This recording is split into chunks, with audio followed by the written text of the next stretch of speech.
Thank you so much for joining me. This is section 2. In section 1, just a little recap. We spoke about the fragmentation in healthcare system, needing a lot of integration for us to be able to drive transformation. And we said there's a lot of medical errors. We have variance in healthcare inequity. We spoke to the fact that there's a lot of waste, delays, wasted time, wasted resources that needs to be dealt with in healthcare, and many other factors like that. We spoke to the building blocks for health system, even that the WHO has, and how it's integrated into the 6 modules we'll be talking about in this course. So if you have not listened to the first section, I would implore you to please take a listen. Otherwise, let's go ahead. At this point, I would start with the living mind, because in the last section, I emphasized the fact that we'll go after the 9 needed agile quality minds that I listed in my book, Transforming the Impossible, that a leader would be able to leverage to transform their system. Remember, the first thing starts with the leader. That's transformation. The transformation starts with the leader. If we're able to get the leader to transform, the man who wrote the foreword to my book, Professor Albert Wu, is also a professor of quality health system strengthening, and he mentioned in the book that organizations now hire chief transformation officers. There's now a role called chief transformation officer. They are responsible for driving agile changes in systems and for reducing resistance in such systems. They are responsible for quality, patient improvement, and performance improvement of organizations. They are responsible for database decision making. So they drive data analytics. They ensure that there are tables, listings, figures that are used to track trends, that are used to track issues and events in healthcare, such that it's easy for us to spot defects even afar off. So as I'm talking to you, I want you to flip through the book if you have it with you, and let's go to the first chapter, which talks about the living mind for transformation. You see, the first thing I need us to know is, if you ever see a mind who is full of conclusions, they are most likely not living. A living mind is always curious. A living mind wants to know why. They want to dig deeper. If we don't change, we don't grow. If we don't grow, we are really living. And that's a statement by a guy. So the living minds are the people who dare to transform themselves, their teams, their society, and even though it looks impossible, they are engaged in altering themselves, self-transforming themselves, and preferring delayed gratification. They love sustainability, they love legacy, leaps in thinking, prioritizing intangible virtues and values ahead of external things. At every point when you have a health system or a system as a whole, and you have leaders who are particularly after what the immediate gain for themselves is immediately. Trust me, you remember the story of the boy from the first section? You're dealing with a boy.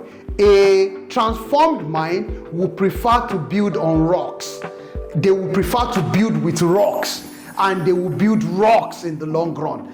A non-transformed mind, that is a socialized mind, will build on sand, will build with sand, and ultimately build sand. And do you know what happens to sand that is built in the long run? They are not sustainable. Such structures will collapse. So when you see leaders in health system not making decisions that are solid and sustainable, then you must understand that the life in them is dropping.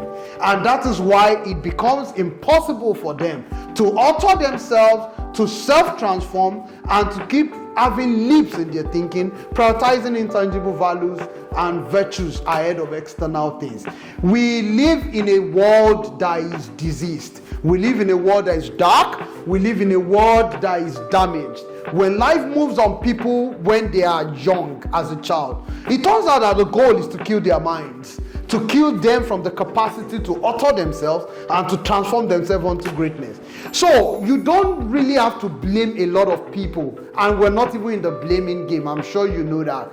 We have a just culture that is ready to help everybody and think about a system, but it's also not a reckless culture.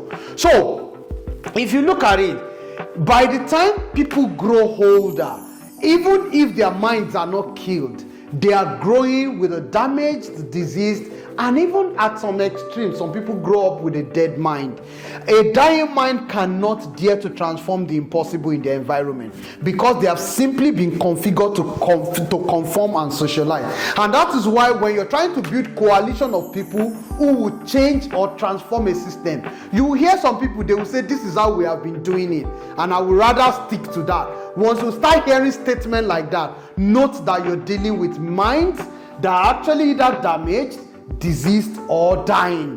When you have people who are slow to obvious improvement, when you show them data and they still are the ones resisting you, then you can see that there's some degree of damage, disease, and you would meet a lot of this in the healthcare system. I told you it's a complex adaptive system. There are many non-linear outcomes you will see, many interdependent agents, and different distributed controls. Everyone will talk about how things align with them in a different way. So I want you to know that you will meet leaders of different forms. The danger resulting from the intense darkness and increasing disorder and desertion is the word is it leaves the minds of leaders damaged, disease, and dead. These minds are not capable of driving improvement, let alone leading innovation or causing transformation. And unfortunately, if you allow a boy to get the position of leadership, an immature mind to get the position of leadership, if you allow them, because we now live in a VUCA time, in volatile, uncertain, complex, and ambiguous time, the magnitude of the damage, the disease in their mind will now become more obvious.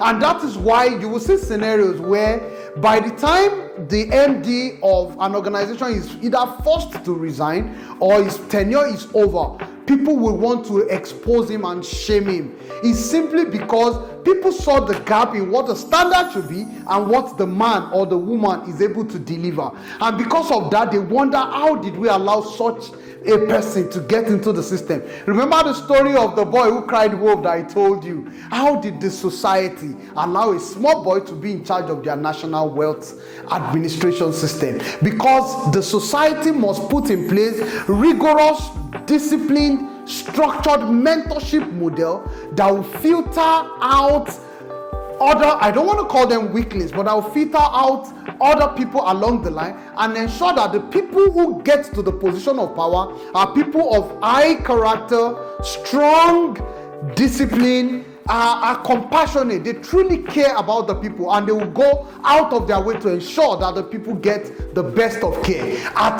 population level and at individual level. So because of that, I want you to know that about 80 to 90% of adults have their minds either damaged, diseased, or dead. But this is not the sad news. The sad news is that, do you know that decisions consistent with death cannot produce life? So this is the question. If I'm the director of finance of an organization and I see in my system, in my ledger, I see that they are embezzling money, I see that money is going into waste, into things that will not profit the system, and I keep quiet, what am I doing? I am demonstrating that I'm a damaged or diseased mind. Because what is happening is, I know that decisions consistent with death cannot produce life. So how am I expecting life to come back into the system if we are taking decisions consistent with death? So it just stands to reason. When you see people, when they are taking decisions consistent with foolishness, and you see them in conferences and programs, in events, and they start talking about how the system will become better, is it not obvious that decisions consistent with foolishness will only bear the fruit of foolishness and will ultimately destroy the system? If you make decisions consistent with wisdom, you will continue to build and grow the system. And even though today you do not see that impact immediately, I told you earlier that a sound system may have a delayed feedback, but there is a dynamic process going on, like a latent heat of fusion or that latent heat of vaporization. And it's only a matter of time. It will transform that solid to liquid and that liquid to gas, respectively. So for intelligent mind, transformed mind, they do not wait or make decisions based on the external results they are seeing now. they are calm enough for delayed gratification to understand that great and transformative result happens over time. Even though we celebrate the short-term wins, we are not deluded by the short-term win. Our goal is to get the system, the complexity in the system, to understand it empathically and to leverage it to drive greatness for the humans first. I told you the goal of transformation is to transform the people. You are responsible for leading the people and managing the system. You are not responsible for leading the system and managing the people. You are responsible for transforming the people. And so if you're a living mind, your goal is to transform your life into the people. And that is crucial for us to note. According to Michael W. Smith, transformation is, in the world, happens when people are healed and they invest in other people. You know, I've now told you about the disease, the damage, the dead mind. The truth about it is we all went through it. But some people will be able to go through a transformational healing process and regain their full life back.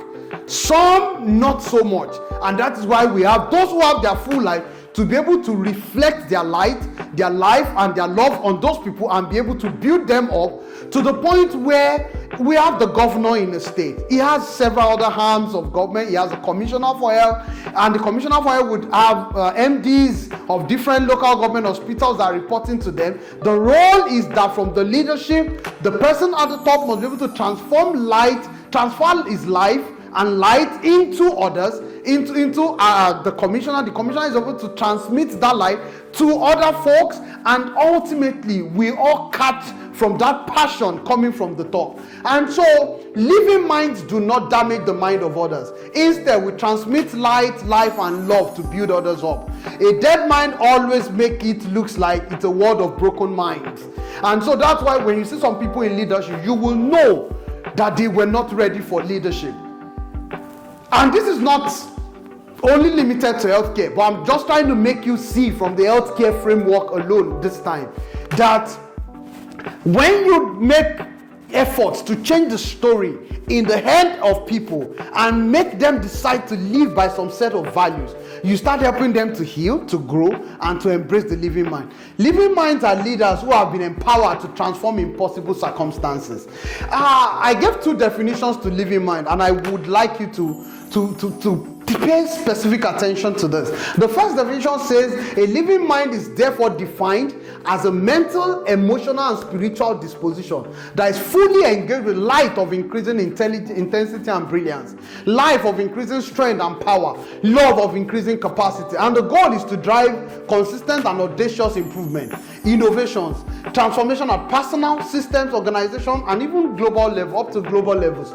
So when you find someone who is interested in making things happen at a high magnitude, trust me, there's a life in that person. And those are the kind of people you should put at the helms of affairs.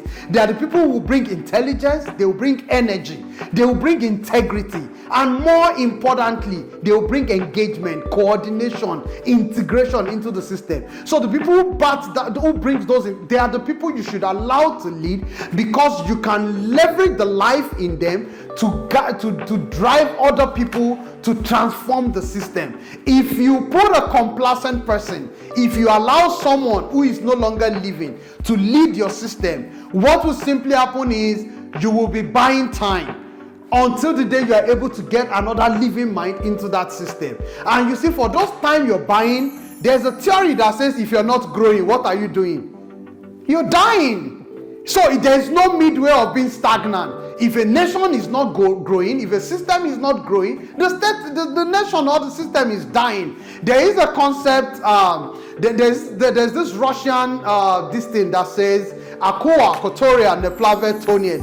A shark that fails to swim will sink. So at the point where you fail to swim, you start sinking. There's a scientific explanation to the reason why if the shark does not swim, it starts sinking. The scientific explanation is that when the shark swims, the water that flows through his gill brings oxygen for it.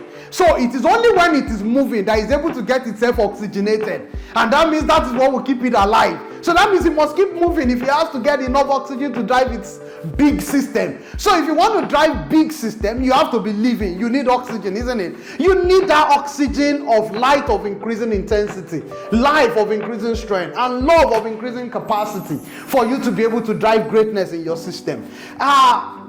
The second definition of living mind, which is crucial, is that a living mind is a person whose mind has the vitality to generate new fire, faith, vision, with consistent positive declaration and purposes to drive changes. By engaging in disciplined action at full throttle and seeking to be merchant in the deep blue sea, where the storms are huge and the outcomes are big and transformational. Anyone who goes after transformational result is the person you should know must lead your system. So we need to stop. We know it's human system, and there's a lot of socio-cultural scaling that has affected the health system. People have talked about the political impact of leaders being selected in the healthcare system. They have spoken about the economic impact of leaders being elected into the healthcare system. And because it's a human system, it's affected a lot by social, cultural factors, religious factors in some nation state, and then political factors in some nation state. And when you integrate those together, somehow it looks like it removes cognition. That's the mental understanding of what leadership should be from the choices of the person that is made the leader. And it becomes so obvious when the system is not able to make any unique transformational change in a space of 4 to 5 years. And you'll be wondering, asking questions, are people just holding position till the day their time passes off?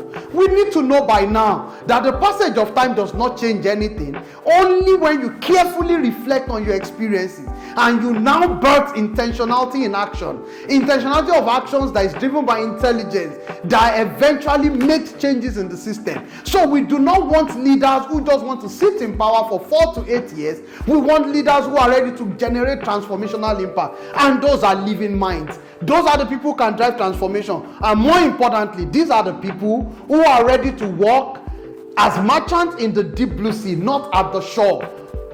When you see leaders who just wants to be conservative, who just wants to take decisions too carefully at the shore, then they are not going to power your system to transformation. You need to start embracing leaders who are ready to power genuine transformation. And those are the kind of people we want at the helms of affairs as HODs, as deans, as leaders, provosts, colleges of medicine. We want people who are able to bring transformational ideas, but some design thinking that will fit into our contextual reality and be able to drive implementation science, put themselves accountable in a transparent system, put clear visual board for us to see improvement, and then drive performance improvement with continuous monitoring and evaluation, and then be able to scale workable impact. That is simply the kind of leaders the healthcare system needs. Are we going to be able to solve all the problems in one day or even in 10 years? No. We know that design thinking will continuously help us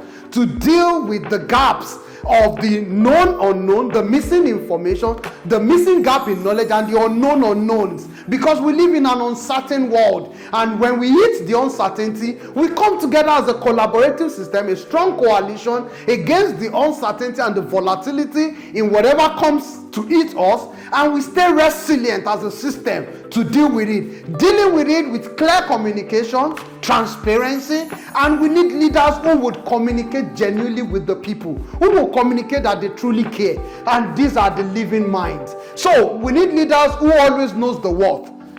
They speak with clear definition of what to do and the boundaries of inquiries or the boundaries of the problem facing them.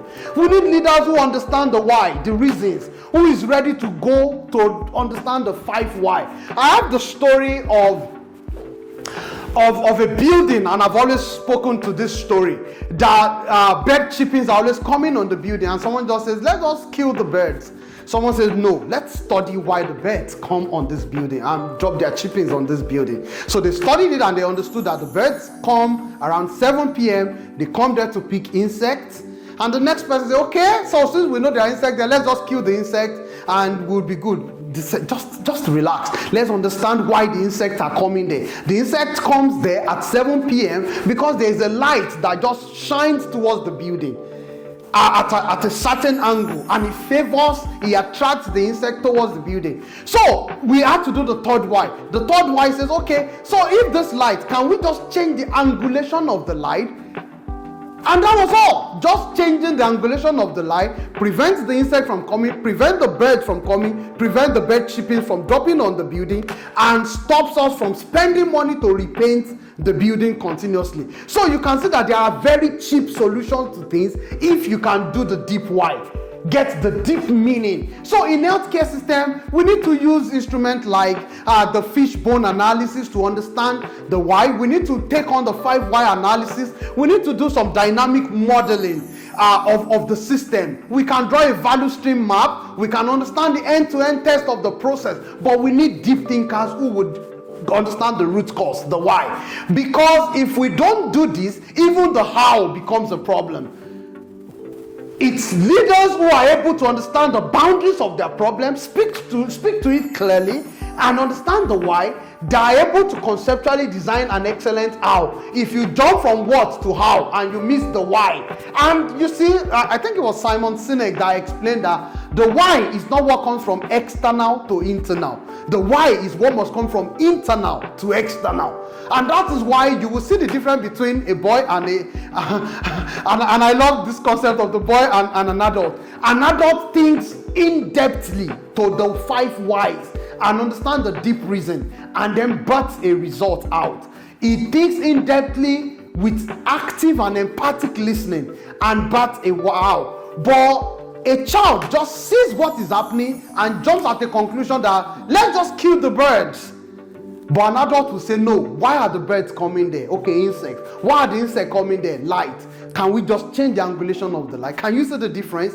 That is why the how will become an effective how. It will be a low cost how. It will be very effective. It will minimize loss to other systems. Because by the time you kill the birds, you have disrupted the ecosystem. And something else will suffer in the ecosystem. You may not just pay attention now. The chemical you will use to kill the birds may also be carcinogenic to humans. So you may not see the humans come down with cancer today, but it may be in 10 years' time. That's why we talk about a system. In a system, there are non-linearity of outcomes. And because there are non-linearity of outcomes, you may not be able to trace the cancer in 10 years with the birds you killed this year. And that is why it only takes deep-minded leaders who understand the integration of the what, the why, the how, and the what next. And that's why we need living minds to lead our healthcare system if we want to power transformation. 3 thinking always comes to mind every time I think about a living mind. I think about them that the more the number of living minds in your organization, the better the life that is transmitted into your organization. Pay attention to the number of living minds on your team and the quality of the life in each of them. And that's why you don't just allow people jump onto your team carelessly. You must weigh the number of living minds that comes on your team. When the dying minds may pull down the system, once you see indifference, resistance to change, complacency, and many a system have social loafers, you will see them just by their attitude. They don't need to tell you. Anytime you get them to do something, they come back with excuses. They are not willing to take initiative to solve problems. The living mind work the system assiduously and take responsibility for performance improvement, innovation, and transformation. The third thinking that always comes to mind is transforming teams with high quality of life are full of intelligence, collaboration, diligence, discipline, and integration of strategic actions. They are able to birth continuous improvement and innovation. So I want to urge you, how do I identify living mind in my system? 1, the quality of their thinking. They think with depth of accuracy and clarity. And that's the kind of people we want to lead our system. We want people who are curious and innovative enough to drive learning and understanding. They must continuously drive competence and expertise. We need people of strength of character who are on a disciplined battle rhythm. They are not people who let down their guards at any point. They are disciplined in times, in good times and in bad times. They are people who, at every point you meet them, they are selling hope. They're selling motivation. They always stand inspiring. Even when they are down, they are encouraging you that you're standing. Those are the kind of people we need at the helms of our affairs.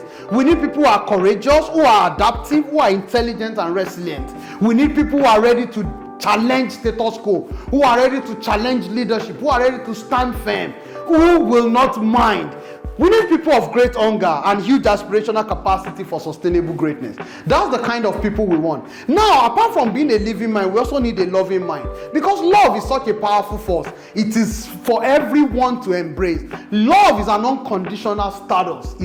Love is not driven by emotions, even though there's an emotional component to it. But love is driven by clear leadership. And that is why I divided the concept of love into transforming love and emotional love. Transforming love is a higher order of resolution.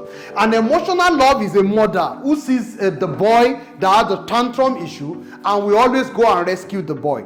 We all need that. At some point in our lives, we've made some gaffes, and we had people who came in to quickly rescue us. But the best form of rescue is that after they got us from imminent danger, they are supposed to work with us to build us from being a boy to being an adult in that area. So because of that, we need leaders who are ready to mentor people with discipline, who are ready to bring transforming love consciously, to grow us in character, in competence, in courage, and in compassion. You see, we cannot tolerate a morally neutral society. We cannot. If we want to birth greatness, transformational leaders must be decisive. They must be strong. They must be focused. They must be consistent in building the momentum required for subduing the culture of resistance and achieve great results. I love to talk about love with the 4 acronyms, LOVE. Leadership is the first thing that comes to mind. If you truly love your system, you're there to serve, and you're a good steward. You must be trusted with more responsibilities, and that's what character will bring. You must care for the well-being of others in the system. You must be compassionate. You must truly care, and then consistency. You must be accountable in all these 3 constructs. One thing that I've always said is that love isn't natural, isn't something natural. Rather, it requires discipline, concentration, patience, faith, and overcoming of self-centeredness. Love is not a feeling, in case you think love is emotional. Love is a practice. Love is a decision. It is a judgment, and it is a promise. You make a promise to the system. You take an oath as the governor, as the MD, as someone, as a leader of a department, that you will be there for the department. But instead, your goal is just to get funds and siphon funds. The challenge you don't get is that you're thinking as a boy. When you think as a boy, you just think the goal there is to get the fund. You are self-sabotaging that system. You're destroying the system. And you think it's the system you're actually destroying. Ultimately, you're destroying yourself. Because on the day where you're supposed to take intelligent decisions, you will not be able to take it. Character-based decisions, you will not be able to take it. Because even you're a self-sabotage. And on the journey to transformation, when you doubt your capacity, when you drop the ball in any of these 3, you will self-sabotage the system. It's only a matter of time. Obsession, you must be passionate. You must desire greatness. You must have intense desire, which is greater than death, to perform and get results. Forgiving, you must be able to deal with offenses, because when you challenge the status quo will challenge you back. And there will be offenses. You would have to deal with it. People will stand tall against you and tell you it is not possible. We will see how you would get it done. You must make up in your mind that it would be done. And you must find coalition. You must reach out to those people. In fact, sometimes you keep your enemies closer than even your friends. You get them more informed. You engage them the more. So that over time, they will lose their guard and also be able to support you on the journey to transformation. You must understand that if you truly love someone, your speed of pursuit towards that person would increase. So you would defend the cause, you would fight the battles together, and then you must also submit. So I'm listing these features for you to be able to assess someone who says, I am a transformational leader, I truly love my system. Just check them across the scale. Is the person better at service and stewardship? Can they be trusted with more responsibility? Do they care for the well-being of others? Are they accountable in the other 3 constructs above? Do they have intense desire which is greater than death? Because very soon you hear some leaders who say, I cannot kill myself, quote and unquote. Literally, I'm not ready to die for the system. The truth about it is, if you're not ready to trade in your life for the system, then you should not be a leader of that system. Because leadership comes with sacrifice, which may include the sacrifice of your life. You can talk about Nelson Mandela today because he was willing to give 27 years of his life. You can talk about Martin Luther King Jr. today because what? they traded their life for a cause they believed in. Those are transformational leaders the world had enjoyed. So if you truly want to do it at your own strata, at your own level, then you must have some intense desire which is greater than the desire of death to perform and get great results. And you must let go of all wrongdoings, and you can assess them with all these features. If you come here, you will see that transformational leaders are people of vision. They have clarity, they are truthful, they have integrity and faithfulness to a cause. They are people of sound values, strategic focus, and they bring uniqueness to the system.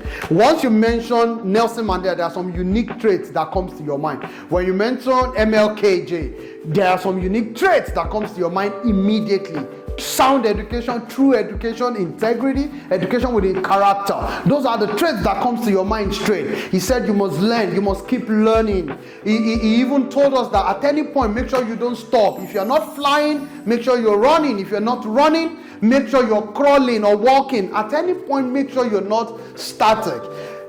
If you say you love your system, then you must create empowerment in that system. You must bring excellence always, continuously improving the quality of life of the people.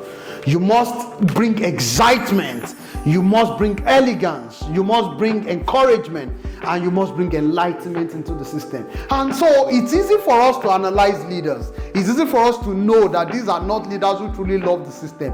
And we can truly tell them when they are not doing so. I picked out compassion as a specific trait for leadership because we live in a complex world, and I told you we have non-linear results in complexity. And because of that, at an empathic level, at an attentive, active and empathic level, we must always guard ourselves by throwing compassion around, because even you as a transformational leader will need the compassion of your team on the days when things gets going tough. So because of that, if you're a compassionate person, you must develop capacity for anticipatory kindness to stressors. It's not until issues come that you start getting the kindness. You must be kind so that when issues come, you're able to attack it with kindness. You must offer timely support and care to buffer for emotional fatigue and stress. Be a listener who listens deeply by getting what matters to your patient, that's your customer, what matters to your employee, and what matters to the member of your community. You must be an empathic listener, an active listener.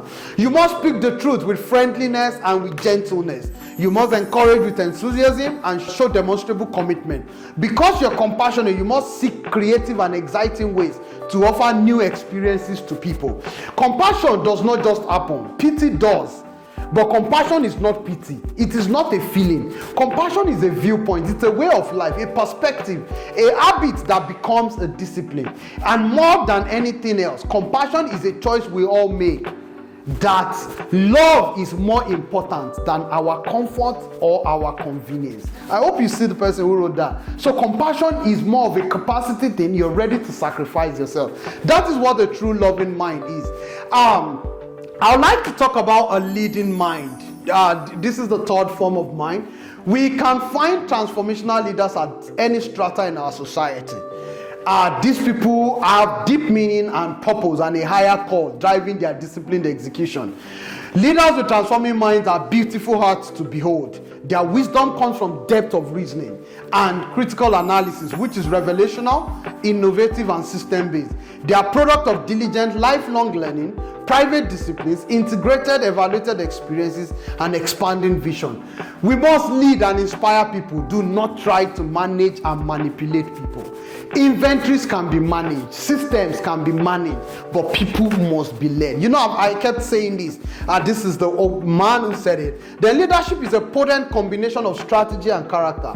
But if you must be without one, please be without strategy.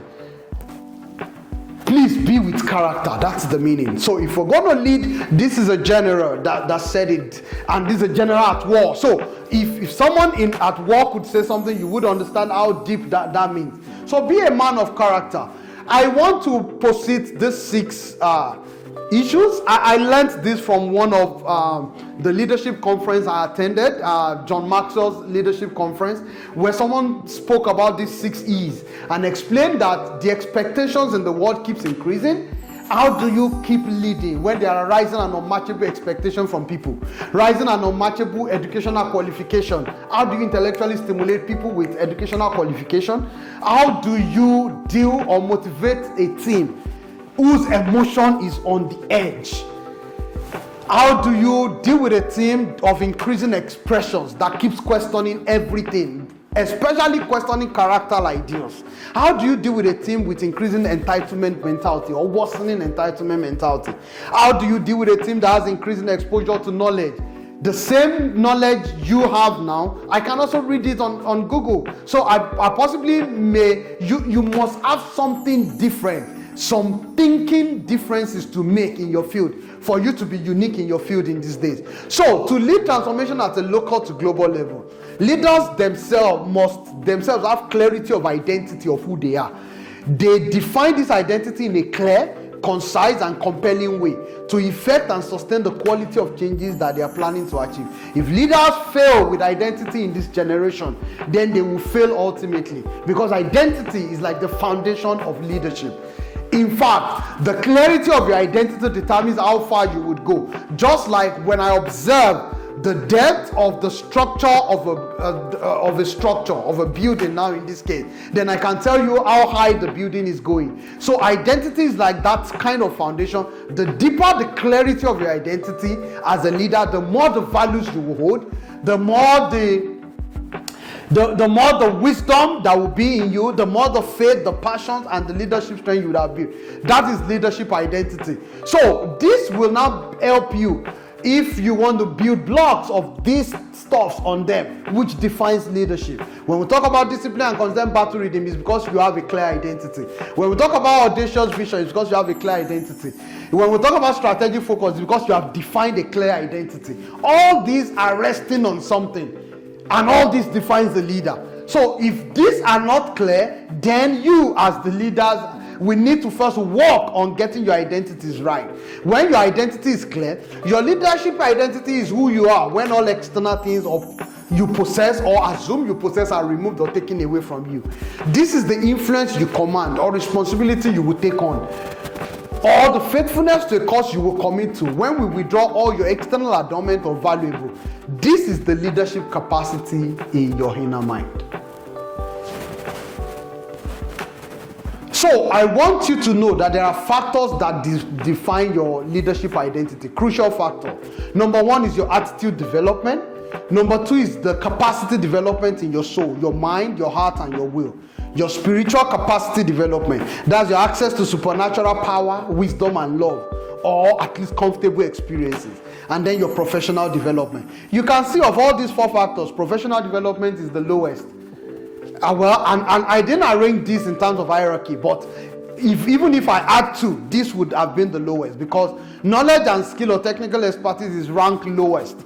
These other three integrated together will build clarity of identity for a man and will be able to help them to drive transformation in the age of acceleration and digital globalization. Don't forget, we will deal with global crisis again. We will deal with crisis of finances if it is not infectious diseases. We will deal with crisis of social moral conduct if it is not infectious disease or finances. We will deal with technological crisis if it is not moral, social moral, financial, or infectious. We will still have to deal with interprofessional, interagency, interdepartmental crisis, even if we don't have to. So what I'm telling you is, if you're taking up the responsibility of a transformational leader in the healthcare system, you must understand that you will deal with several crises. And the funniest thing is, you can have three ongoing crises at the same time.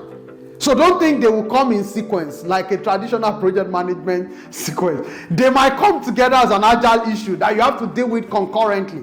And if you self-sabotage on such days, then you will truly show yourself as a boy. If you faint or fail in the days of adversity, then your strength is little. Then we will tag you as a boy. Now, when the issues are resolved, and you now show up again and you want to demonstrate yourself as a man, we will remind you that you're a boy. And that is where the challenge is. So a lot of men caved in on the days of adversity They showed up after the adversity was over and they expected us to give them the same ranking. No, conceptually in our mind, we already see you as a boy. So if you expect us to still relate with you, the guy who stepped forward on the days of adversity automatically has become the leader that day. That is why you can be in a system. Someone will be holding the title of the MD, and it will be 3 other people in that system that will actually be running the organization. So we have so many positional leaders who have lost value, who are boys. We know they are boys. And we have several other wise men in the system who are actually the ones truly running the system. And they are just waiting in time for the boy to finish his tenure. So that is the challenge we have in systems. So we will always face crisis. So you must be ready to know that there will be rapid acceleration. There is now the world of digital globalization and rapid changes in technology that even you have to catch up with. There are crises. You must see healthcare system as a high reliability organization, that an issue can erupt at a time and can escalate rapidly into a menace. And if you're not strong enough to deal with it, with all the key qualities of high reliability organization, then you find yourself in a mess. Then we have transformational leadership for building a just culture and avoiding the blaming culture. You cannot be blaming people here and there. You must build a just culture that frowns at recklessness, that frowns at sabotaging behavior, that frowns at risk behavior, and encourages sound and excellent culture that supports that and looks at the systemic way to support people to do that and prevent them from taking on their at-risk behavior. That is the ideal of the just culture. Then you must understand that you will go through cancel culture. People will first not understand you or misunderstand you. And then you will also go through, you will have to deal with sub-average culture. You would have to deal with some people whose culture are sub-average. And trust me, they may not actually be people lower to you. So let me say you are the commissioner. Your governor may actually be operating at a sub-average culture, and you have to deal with him. You may be the governor and your president may be operating at, or your minister for health. I'm just trying to make you understand. So don't feel as a transformational leader it's only the people under you you're responsible to. You're also responsible to people above you, and you must manage them with transformational mindset. And they may actually be the source of your crisis. And you cannot go back and say, oh, you caused it. You must intelligently find a high reliability way to deal with it, with competence, with expertise, with building systems that can resist the impact of their action. Leaders lead at the speed of trust. When followers no longer trust in your competence to make sound judgment, the quality of your leadership begins to decline. Leaders must be disciplined in thoughts, in words, in gestures, and in actions. Be careful what you say, especially on the days of crisis. Be careful how you say it. Be careful the gesture you demonstrate, because all this may take time for you to recover. Leaders lead at the speed of trust. Thank you so much.